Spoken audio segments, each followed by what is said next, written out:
Ya, dari hadis ini kita diajarkan oleh Nabi Shallallahu Alaihi Wasallam untuk memperbanyak berzikir. Salah satu zikir yang bagus yang dalam hadis lain sebagai kanzun min kunuzil jannah adalah harta terpendam daripada hartanya surga, dan ghirasul jannah juga dalam suatu riwayat adalah sebagai tanaman yang bisa ditanami di dalam surga dengan kalimat la haula wala quwwata illa billah.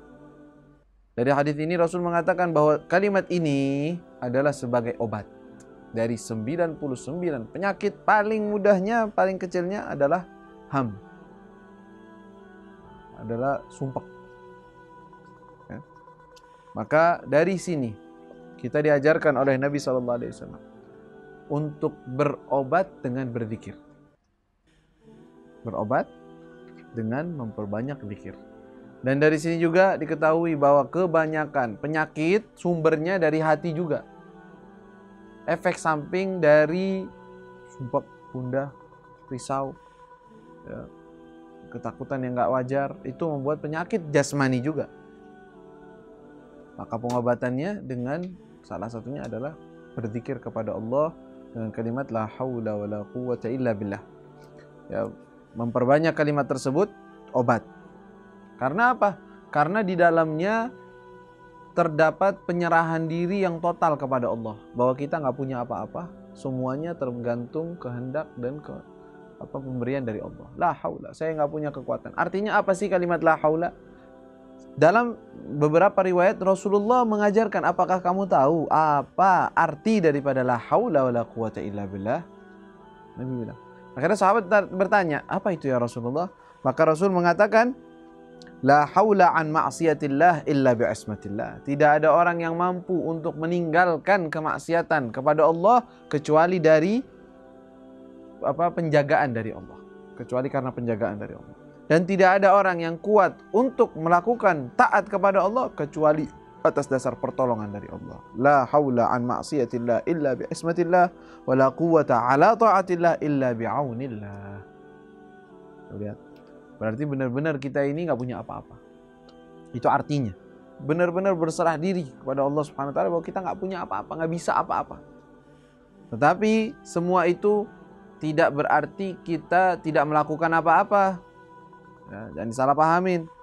Kalimat la haula wala quwwata illa billah sama sekali tidak mengundang atau mengajak kita untuk tidak beramal, nggak ada urusannya. Tetapi hati kita benar-benar tahu keyakinan dan hakikat bahwa segala sesuatu di tangan Allah. Itu aja. Nah, terus kerjakan. Karena itu pertolongan dari Allah Subhanahu wa taala. Dan tinggalkan maksiat karena itu yang dimurkai oleh Allah, dan ketahuilah bahwa kekuatanmu untuk meninggalkan maksiat karena Allah. Dan kekuatanmu untuk melakukan taat dari Allah. Tidak bisa sombong. Orang yang memiliki atau sudah menghayati kalimat la haula wala quwwata illa billah mendarah daging dalam hatinya makna dan sir rahasia tersebut, maka dia nggak mungkin ujub.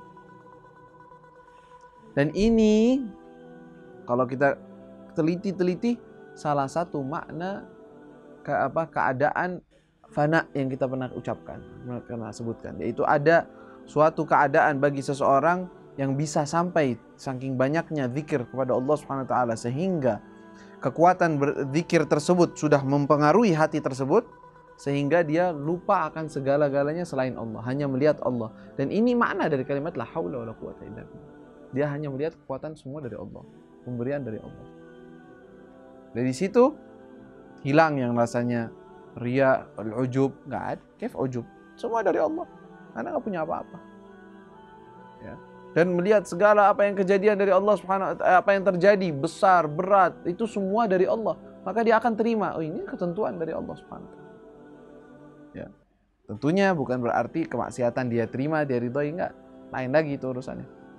Tetapi segala sesuatu yang terjadi enggak lepas dari kehendak Allah Subhanahu wa taala. Kalimat la haula wala quwwata illa billah. Makanya sangat bagus untuk seseorang memperbanyak kalimat la haula wala quwwata illa billah.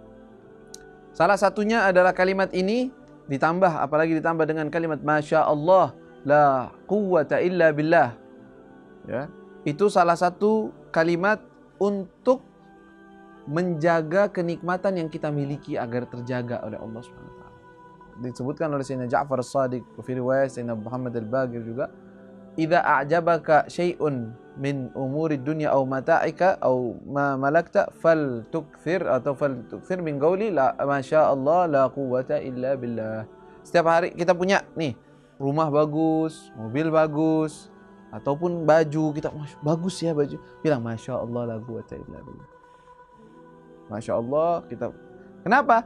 Ini sama dengan praktek ataupun sesuatu yang diajarkan oleh Allah dalam suratul Kahfi, ketika Allah SWT menceritakan kepada seseorang ketika dia punya kebun yang begitu luas, wa idza dakhalta jannataka qulta masya Allahu la quwwata illa billah.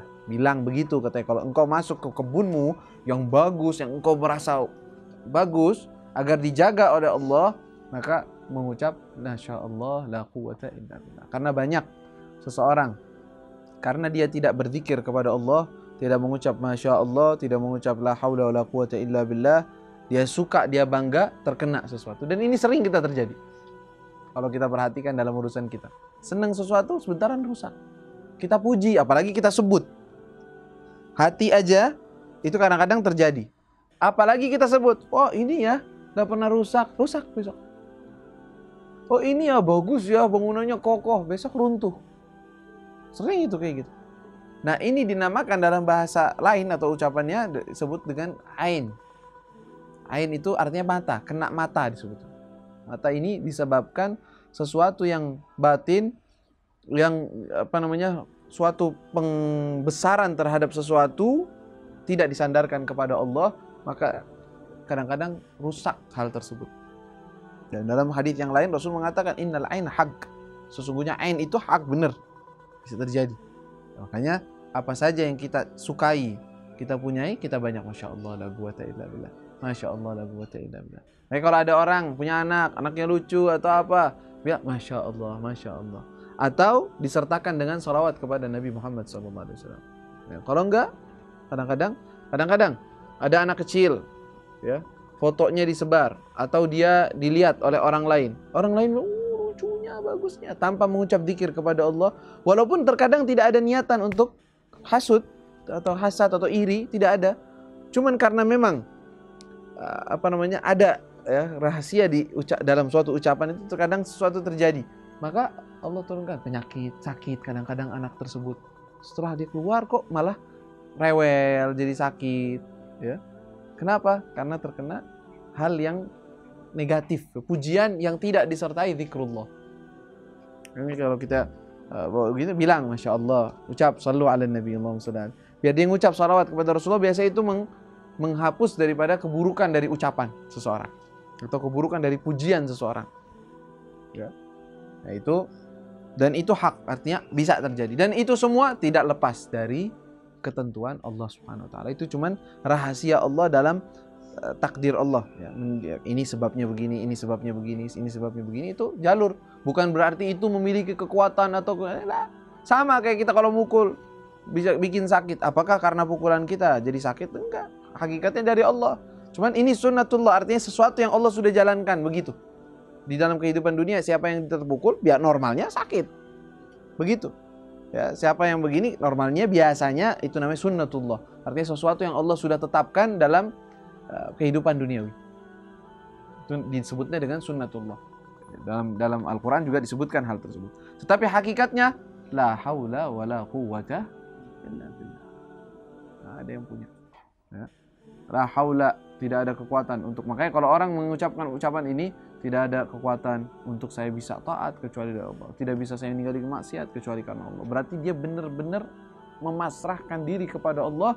Maka dengan itu dia hakikat kalimat iyyaka na'budu wa iyyaka nasta'in. Kan nasta'in kan meminta bantuan kepada Allah. Nah, isti'anah itu benar-benar kalau tahakkuk atau benar-benar dia meresapi kalimat la haula wala quwwata illa billah. Benar-benar meminta bantuan kepada Allah. Udah, saya nggak punya apa-apa memang, tapi Allah yang bisa bantu. Makanya diperbanyak ucapan ini, khususnya dalam keadaan kita sumpah mudah, bingung, kita lagi resah, kita ini, banyakin la haula wala quwwata illa billah, la haula wala quwwata illa billah, la haula wala quwwata illa billah. Itu insyaallah dibukakan oleh Allah Subhanahu wa taala. Apalagi sumpek dan gundah itu, kalau udah sumpek seseorang udah nggak bisa ngerjain apa-apa. Kerja nggak bisa, ngerjain ini nggak bisa, bawaannya nggak enak semua. Nah, makanya perbanyak dengan la haula wala quwwata illa billah. Nah, di sini kita diperintahkan salah satu zikir yang harus kita hendaknya kita perbanyak adalah zikir ini, ya. La haula wala quwwata illa billah. Dan adapun 99 penyakit tersebut, sepertinya Rasul SAW merahasiakan hal itu. Ya. Mungkin ada orang-orang yang Allah bukakan fatah daripada futuh yang Allah bukakan, 99 dia tahu tuh apa saja penyakitnya.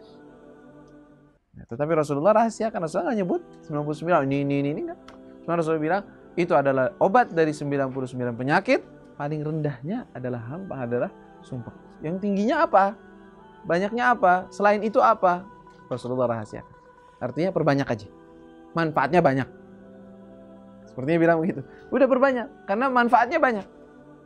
Ya, dari 99 penyakit aja itu ada.